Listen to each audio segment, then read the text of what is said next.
আসসালামু আলাইকুম খামারি ভাই বোন। টাইগার মুরগির খামার থেকে বলছি আমি মোহাম্মদ ফাইজুর রহমান। ফরিদপুর জেলা ভাঙ্গা থানা হামিদ ইউনিয়ন সিঙ্গারিয়া গ্রাম। তো যারা আসলে আমার খামারি ছিলেন, আমার সাবস্ক্রাইবার ছিলেন, আগে মিশরি মুরগি পালন করতাম। অনেক সময় অনেক টিপস দিতাম খাবার কিভাবে কমাবেন। আসলে অনেকের ধারণা যে টাইগার মুরগি ডাবল খাবার খায়, কারণ মানুষ আসলে প্রচারিত করে দিয়েছে। তো না, আসলে টাইগার মুরগি আমি পালন করেছি একবারে ছোট থেকে প্রায় আমি ডিম পর্যন্ত আনছি। এখন আমার একটা ধারণা হয়েছে, এখন আপনাদেরকে আমি এই সম্পর্কে কিছু ধারণা দিতে পারবো। একদমই খাবার আসলে বেশি খায় না, আরো খাবার আমি দেখতেছি কম খাইতেছে। আমার মিশরি মুরগি যে খাবার খাইতো পাগলের মতো, এত খাবারও টাইগার মুরগি খায় না। বড় হইলেই আসলে খাবার বেশি খায় না, আমি তো দেখতেছি না।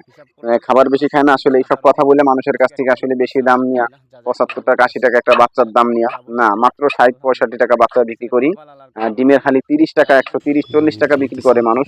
তাও সিরিয়ালটা নিতে হয়, কিসের জন্য নিতে হয়? 20,000 টাকা দিয়ে ভিডিও করে সেই টাকা উঠাইতে হবে। আমার 20,000 টাকা ভিডিও ম্যানকে দিতে হয় না, নিজেই ভিডিও করি, নিজেই খামারি, নিজেই চ্যানেল, নিজেরই সবকিছু। এই কারণে 100 টাকা ডিমের হালি বিক্রি করি, 120 টাকাও বিক্রি করি। তো যারা আসলে বেশি নেবেন 100 টাকা 100 টাকা হালি রাখা যাবে, 25 টাকা পিস। আর কিছু প্যারেন্টস আমি বিক্রি করব, আমার ছাদের উপরে কাজ করব, আমার চালের খুব অবস্থা খারাপ। বৃষ্টি বাদলের দিন এসে গেছে, এই কারণে প্যারেন্টস গুলো এত শখ করে করছিলাম, নিচে রাখতে চাইছিলাম। আসলে জায়গা যতটুকু স্পেস আছে আমার, এত মুরগি রাখা যাবে না, মুরগি কিছু কমাইতে হবে। এই কারণে কিছু মুরগি বিক্রি করব, একদম ডিম পাড়া শুরু করছে মাত্র। এই সময় মুরগি যদি এক একটা 3,000ও বলতো তারপরে আমি দিতাম না। তো শুধুমাত্র দেওয়ার কারণ, ছাদের উপরে কাজ করব, দোতলার ছাদ দিব আপনাদের দোয়ায়। আসলে এখান থেকে আসলে আল্লাহ পাক খাওয়াইতেছে, বাড়তি কোনো ইনকাম নাই, এই মুরগির থেকে আল্লাহ খাওয়াইতেছে। দীর্ঘ 3 4 5 বছর ধরে আছি, 20 সালের থেকে এখন 25 সাল, প্রায় 5 বছর প্লাস হয়ে গেছে। ইনশাল্লাহ যতটুকু অভিজ্ঞতা হয়েছে, আমি চাইলে বড় করে খামার করে আরো কিন্তু বাড়াইতে পারি, কিন্তু কেন বাড়াইতেছি না সেটা আপনারা জানেন ইতিমধ্যে, যে আমি মাদ্রাসায় পড়ালেখা করি। আসলে মাদ্রাসায় পড়ালেখা করে এইদিকে যদি আমি ব্যাপকভাবে বাড়াই, তাহলে আমি পড়ালেখা করতে পারবো না, পড়ালেখা করার সমস্যা হয়ে যাবে। এই কারণে আমি বেশি বাড়াবো না, আমার উপরে ছাদ দিয়া সর্বোচ্চ আমার 200 400 500 পিস যা পালন করা যায় ওটাই আমার আলহামদুলিল্লাহ যথেষ্ট। তা আমি ছাদ দিব, এই কারণে আসলে মুরগিগুলা সেল দিতেছি। বর্তমানে কিছু বাচ্চা ফুটাইতেছি, মেশিনে ডিম আছে। আপনাদের যদি বাচ্চা লাগে যোগাযোগ করবেন স্ক্রিনে দেওয়া নাম্বারে। যাদের মেশিং আছে ডিম নিয়ে বাচ্চা ফুটাইতে পারেন। 130 টাকা হালি নয়, 100 টাকা হালি বিক্রি করি, আপনারা চাইলে নিতে পারেন, যোগাযোগ করতে পারেন। আর কেন মানুষ বেশি নেয় সে কথা তো আসলে বললাম, যারা নেয় খামারি তাদের দোষ নাই। একটা ভিডিও করতে গেলে 20,000 টাকা নেয়, 15,000 টাকা নেয়, এই 20 15,000 টাকা সে কোথা থেকে উঠবে? আপনাদের কাছ থেকেই তো উঠবে। আপনারা ভিডিওটা আপনার কাছে পৌঁছাবে, 20,000 টাকা দিছে, আপনারা পাগল হয়ে গেছেন, আপনারা বেশি দামে কিনবেন, আপনারা বাইরে দেখবেন না, একটু খুঁজবেন না। আসলে আমার ওরকম 20,000 টাকা দিতে হয় না।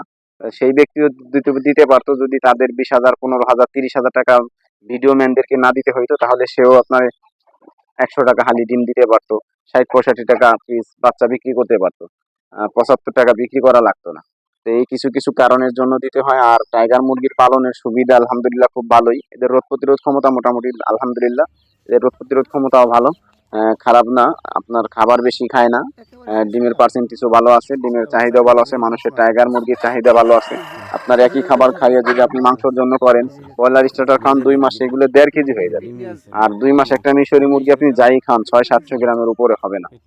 এই একটা গুণ, কয়েকটা গুণ আছে। এক একটা মোরগ 7 কেজি 5 কেজি ওজন হয়। 5 কেজি একটা মোরগ হইলে 500 টাকা কেজি বেচলে 2500 টাকা, আপনার 5টা মিশরি মুরগির দাম। এরকম আসলে কয়েকটা চাহিদা আছে টাইগার মুরগি পালনের। টাইগার মুরগি পালন করে লাভবান হওয়া যায়, নতুনদের জন্য উপকারে আসবে। অনেকে আসলে জানে না, মানুষ আসলে ভুল ধারণা দেয়, বেশি খাবার খায় বেশি খরচ হয়। এই কারণে তাই ভিডিওটা যদি ভালো লাগে শেয়ার করে দিবেন, অন্যকে দেখার সুযোগ করে দিবেন। ভালো থাকবেন। পরবর্তীতে খাবার খরচ কিভাবে কমাবেন, খাবার খরচ এই ভিডিওতে আজকে বলতে পারলাম না, পরবর্তী ভিডিওতে ইনশাল্লাহ বলবো যে খাদ্য খরচ কিভাবে আরো কমানো যায়। ভালো থাকবেন, সুস্থ থাকবেন। আসসালামু আলাইকুম রহমতুল্লাহি ওয়া বারাকাতুহু।